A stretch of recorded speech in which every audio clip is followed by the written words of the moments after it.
31வது ஸ்லோகம். ஸ்துதிம் சகார தன்வங்கி கீர்பீஸ்தஸ்ய மகாத்மனா சுபாஷிண்யனுகூலாபி பிரீதிகர்த்ரீபிரப்யுதா.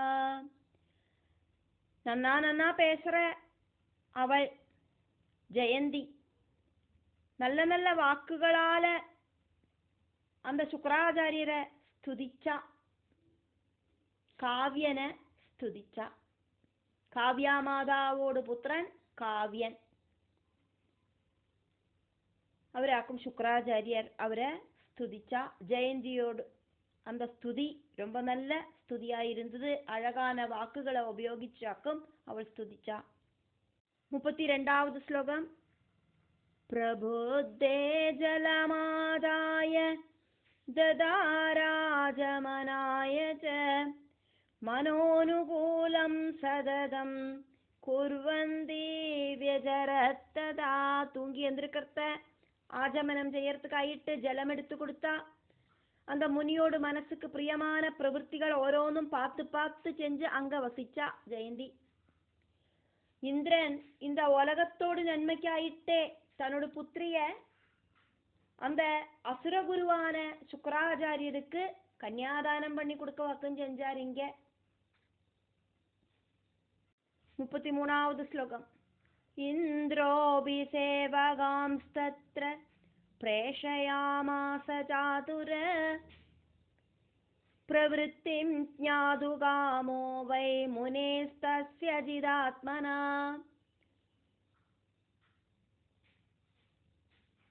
ரொம்ப ரொம்ப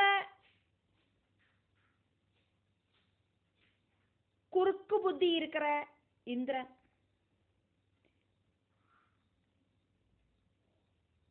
இந்திரியங்களை ஜெயிச்ச சுக்கராச்சாரியனோட பிரவர்த்திகளை தெரிஞ்சுக்கிறதுக்காயிட்டு பல பல சேவகர்களை அங்கங்க அப்பாயிண்ட் பண்ணியிருந்தேன். தன்னோட புத்திரிய அவரோட ஆசிரமத்துக்கு அனுப்பிச்சாச்சு. இனி அங்க என்ன நடக்கிறது அப்படின்னு எல்லாம் தெரியண்டாமா, அதுக்காக நிறைய பேரை நியோகிச்சிருந்தான் இந்திரன். 34வது ஸ்லோகம். ஏவம் பஹூனி வர்ஷாணி பரிஜர்யாபராபவத் நிர்விகாரோஜித க்ரோதா பிரம்மச்சர்ய பராசதி. இந்திரனோட புத்திரியான ஜெயந்தி ஆகட்டும் இப்படி நிறைய வருஷம் விகாரங்களை வெளியில காட்டாம கோபத்தை அடக்கி பிடிச்சுண்டு பூர்ண பிரம்மச்சாரிணி ஆயிட்டு அந்த சுக்ர முனிய பரிசரணம் பண்றதுல மட்டும் கான்சென்ட்ரேட் பண்ணி அங்க வசிச்சா. 35வது ஸ்லோகம். பூர்ணே வர்ஷ சஹஸ்ரேது பரிதுஷ்டோ மகேஸ்வரா வரேண சந்தயாமாச காவ்யம் பிரீதமனாஹரா. 1000 வருஷம் பூர்த்தியாச்சு. இப்படி ரொம்ப ரொம்ப குஷியான பரமேஸ்வரன் சுக்கராச்சாரியருக்கு வரத்தை கொடுத்து சந்தோஷப்படுத்தினார். சுக்கராச்சாரியர் அவரோடு விரதனிஷ்டையிலேருந்து கொஞ்சம் கூட நெகரலை.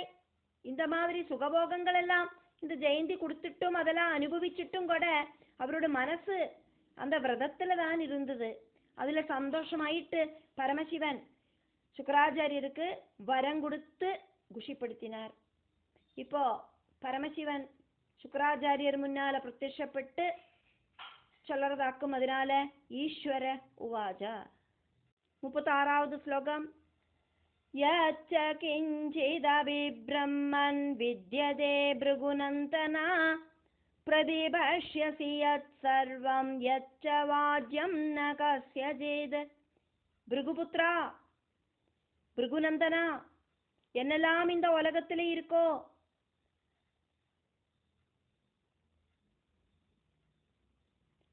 ஒருத்தருக்கும் சொல்ல முடியாததாயிட்டு நீ என்னெல்லாம் காணறியோ, ஒருத்தர்கிட்டையும் சொல்லக்கூடாததாயிட்டு நீ என்னெல்லாம் காணறியோ. 37வது ஸ்லோகம். சர்வாபிபாவகத்வேன பவிஷ்யசி ந சம்சயா அவத்ய சர்வபூதானாம் பிரஜேஷஸ்சதிஜோத்தமா. അതെല്ലാം ജയിച്ചവനായിട്ട് നീ ഭവിപ്പായ്. ഉനക്ക് കിടക്കാത്തതായിട്ട് നീ ഒന്നുമില്ലേ, സന്ദേഹമേ ഇല്ലേ. നീ സർവഭൂതങ്ങൾക്കും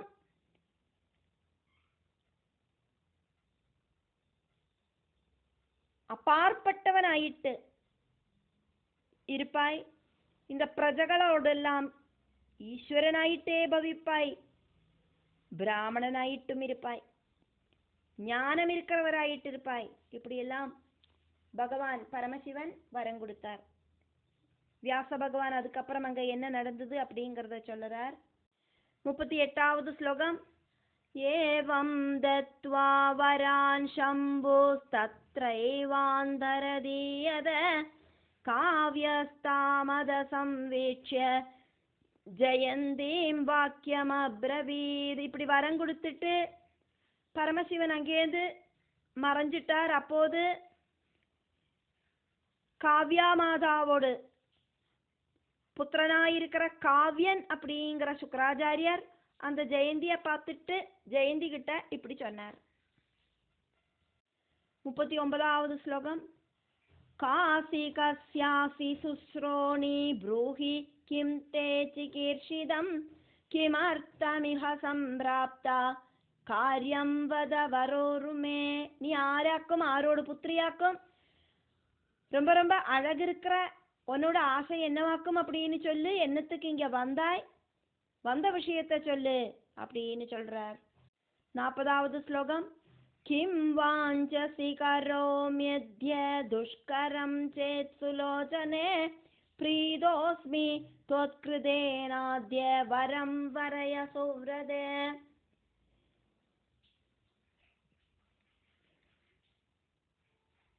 ரொம்ப அழகாயிருக்கிற கண்ணு இருக்கிறவளே, நீ ஆசைப்படுறது எவ்வளோ பெரிய கஷ்டமான விஷயமானாலும் அந்த ஆசையை நான் சாதிச்சு தரேன்.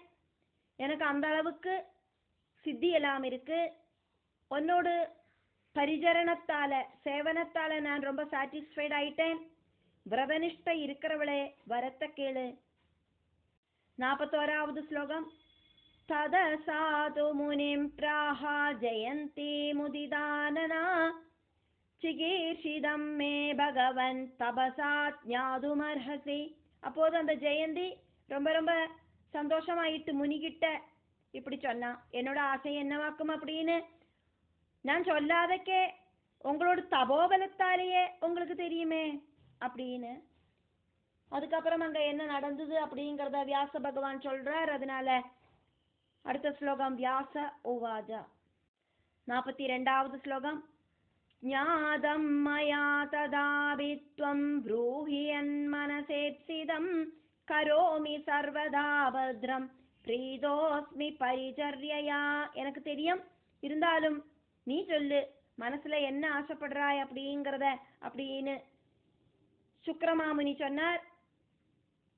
எப்பவும் எதாக்குமோ மங்களம் உண்டாக்குறது அதை நான் செய்யறேன். உன்னோடு சேவனத்தால நான் ரொம்ப சாட்டிஸ்ஃபைடா இருக்கேன். அதனால உன் வாயாலேயே சொல்லு, உனக்கு என்னவாக்கும் அப்படின்னு வேணும் அப்படின்னு. சுபமாயிருக்கிற எந்த ஒரு பிரவൃத்தியும் நான் செஞ்சு தரேன். அதுக்கு தேவேந்திரனோட புத்திரியான ஜெயந்தி இப்போ சொல்லறா. அதனால ஜெயந்த்யுவாஜா. 43வது ஸ்லோகம்.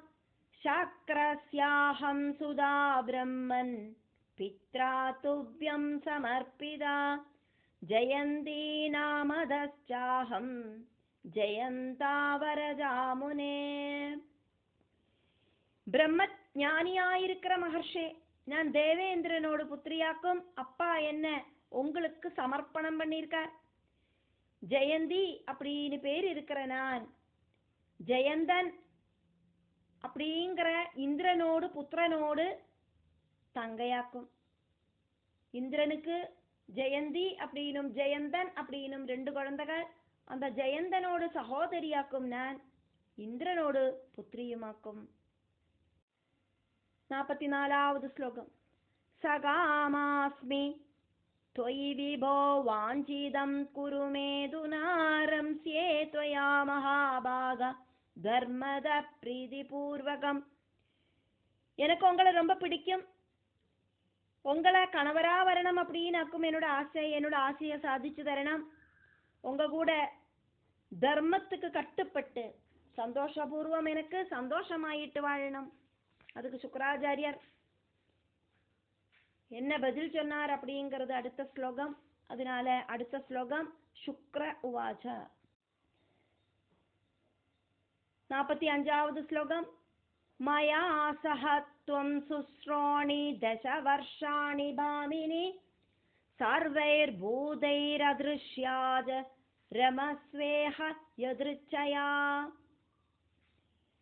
ரொம்ப ரொம்ப அழகா இருக்கிறவளே, இந்திரனோடு புத்திரியானவளே, எங்கூட நீ 10 வருஷம் இந்த சர்வ சராச்சரங்களுக்கும் கண்ணுக்கு தெரியாதவளாயிட்டு, எனக்கு மட்டும் கண்ணுக்கு தெரியறவளாயிட்டு எங்கூட சந்தோஷமா வாழ்ந்துக்கோ அப்படின்னு சுக்கராச்சாரியர் சொன்னார். அதுக்கப்புறம் என்ன நடந்தது அப்படிங்கிறத வியாசர் சொல்லறார். அதனால வியாச உவாஜா. 46வது ஸ்லோகம். ஏவமுக்த்வா கிருஹம் கத்வா ஜயந்த்யா பாணிமுத்வஹன் தயா சஹாவசத் தேவ்யா தசவர்ஷாணி பார்கவா. அப்படி சொல்லிண்டு சுக்கராச்சாரியர்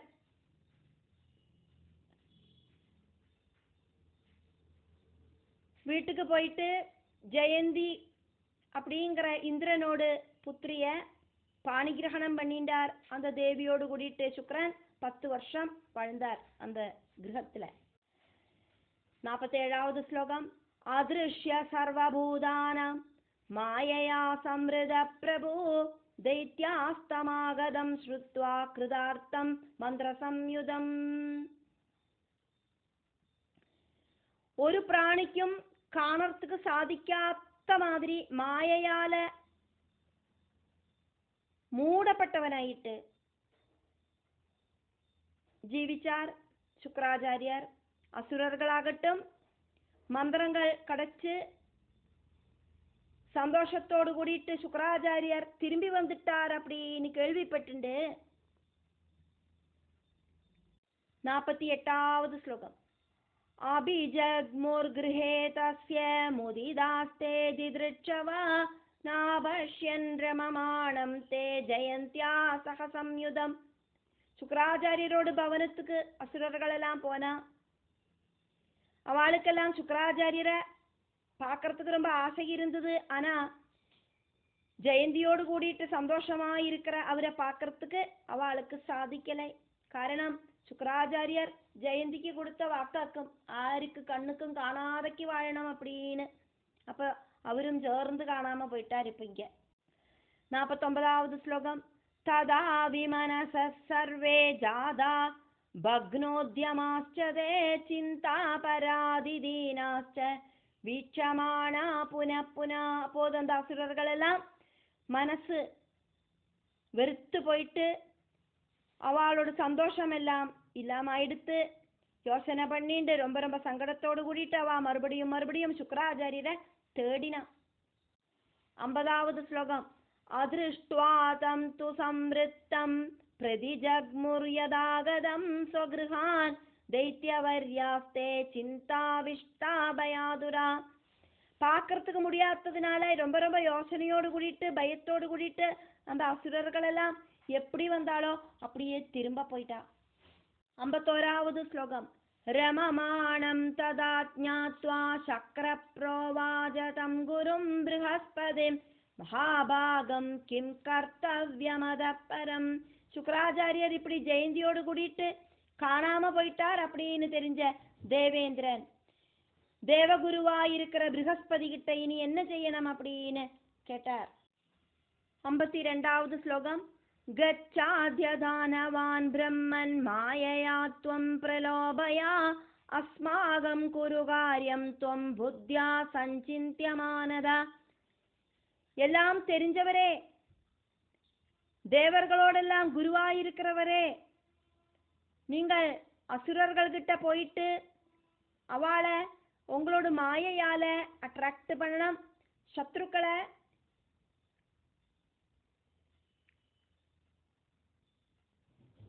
இல்லாம பண்றதுக்கு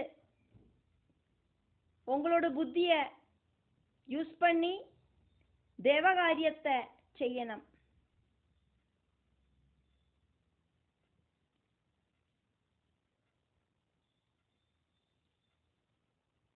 53வது ஸ்லோகம். தச்ருத்வா வஜனம் காவ்யம் ரமமாணம் சுசம்ருதம் ஞாத்வா தத்ரூபமாஸ்தாய தைத்யான் பிரதியயௌ குரு. ஆருக்கும் தெரியாத விதத்தில மாயையால மூடப்பட்டு மனைவியான ஜெயந்தியோடு கூடிட்டு சந்தோஷமாயிட்டு வாழ்ந்துட்டு இருக்கிற சுக்கராச்சாரியர் அதை தெரிஞ்சுண்டு ப்ரஹஸ்பதி சுக்கராச்சாரியரோட வேஷத்துல அசுரர்கள் கிட்ட போனார்.